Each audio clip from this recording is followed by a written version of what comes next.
What's up, Ragin Nation? My name is Alex Yu and you're watching the Ragin Ronin review. In this video, I will be reviewing The Expendables 2. The Expendables 2 is, of course, the sequel to The Expendables, which came out in summer 2010. 2 years later, now we have The Expendables 2, and this movie is like The Expendables, but on steroids, because everything has been increased like 10 times or 20 times. I don't know how much more, but it's a lot bigger than the first one. The first one I thought was very entertaining. It had a lot of action, and from beginning to end, I was quite entertained. But I think a lot of people scored this movie low because they had some pretty high expectations, and also they didn't understand the gimmick behind this movie. And that gimmick is Stallone bringing all these actors together and putting together this ridiculous big action movie. Apparently that wasn't good enough, but if you understand the purpose and intent of this movie, then it's a lot of fun. And this time we have director Simon West directing The Expendables 2, and he really solidifies what I'm talking about. Because while Stallone did a decent job with The Expendables, Simon West really reminds us why we're watching this movie. And that is because of the gimmick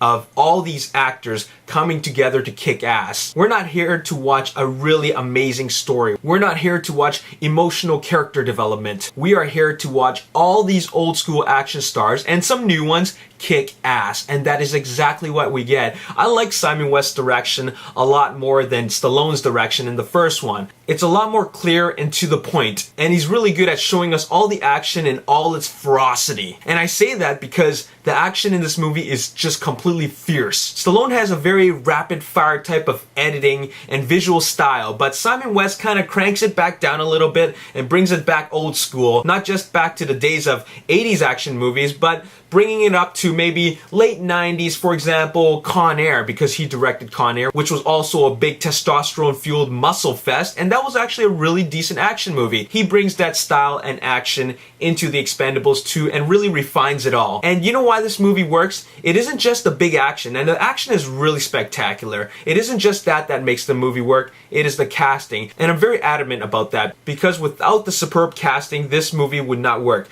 It's the casting and the chemistry between the cast. That is what makes this movie come together as a whole and totally being just full-on pure entertainment. It's the action, it's the level of violence, it's the way these guys talk to each other, and most importantly, it's the chemistry and how these guys are just having so much fun when they're on screen together. And it's totally evident in the action, in the dialogue, and especially in the dialogue. When you hear the dialogue, you know that this movie doesn't take itself seriously at all. You can tell that the guys on the screen are here to have a good time, and we know that because we have a fun time watching them have a good time. So when Simon West decided to direct this movie, he knew that's what he wanted to bring to us. Now, just like the old school 80s action movies, we didn't really need to have an amazing story to move the movie forward.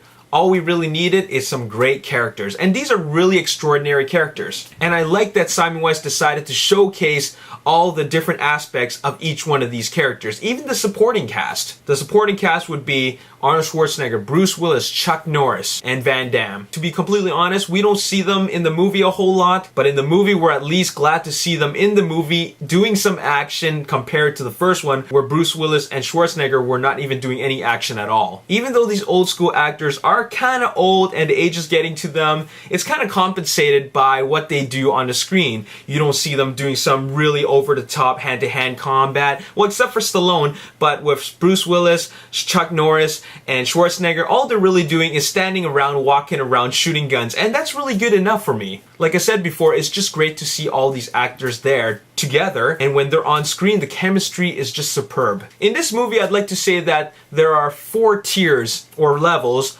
of stars. You have tier 1, which is Stallone and Statham, and then you have tier 2, which is Couture, Cruz, and Lundgren, and also Chinese actress Yunnan. And then you have tier 3, which is Schwarzenegger, Norris, and Bruce Willis. And then you have tier 4, which is Liam Hemsworth and Jet Li. And basically the levels in how much they are as supporting characters. Now, I was a little disappointed that Jet Li wasn't in it more. He was really only there for the beginning action sequence, which was absolutely cool as hell.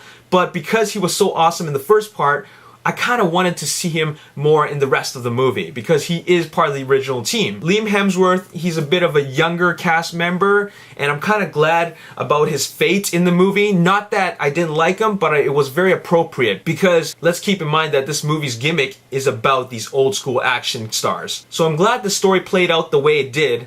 for his character. And then you have tier 3, which is Willis, Schwarzenegger, and Norris, and they really just come and go throughout the movie. You see them at one part, they disappear. They come again, they disappear, and then at the end they come again, and it's really fun to see them in that finale, because when you see them, you just cheer and applaud and laugh and howl, and it's just a very crowd-pleasing moment. And that's what this movie really is. It's a crowd pleaser. If you grew up in that era of 80s action movies and you love big action, this is the type of movie for you. I brought my parents to this movie and they came out of the theater smiling, and my dad was saying to me that this type of movie is just pure entertainment. That's what it really is, and that's why you would go watch a movie like this. Now, other than Jet Li not being in it as much, the other thing that I thought could have been better was Van Damme and Stallone's fight at the end. Now, I understand that Van Damme is a little bit aged and maybe he can't move as much and he hasn't been training, but I know Van Damme as the guy who does amazing side kicks and these amazing jumping spin kicks, which he did, but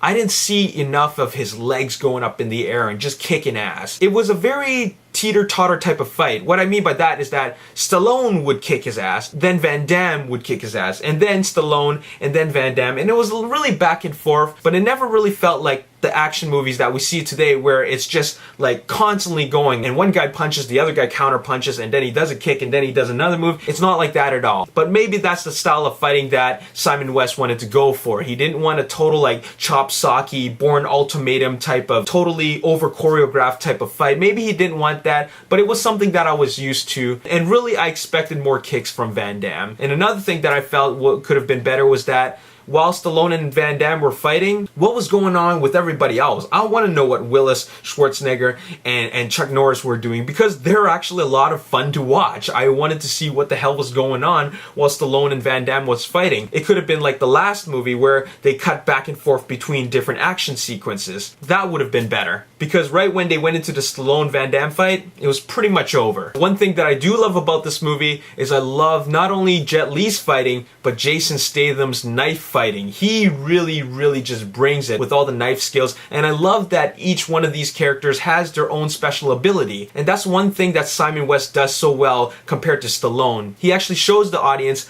what each of these characters or soldiers are good at. I never knew that Dolph Lundgren's character in this movie was a genius. We got to see that in this movie. Terry Crews was a bit of a weapons specialist, while Randy Couture is all about his bronze and is beating people up. And Liam Hemsworth showed his skills as a sniper, and it was totally believable. And there you have it. That's all I gotta say for this movie. A lot of fun, and I can't wait to get this movie on Blu-ray.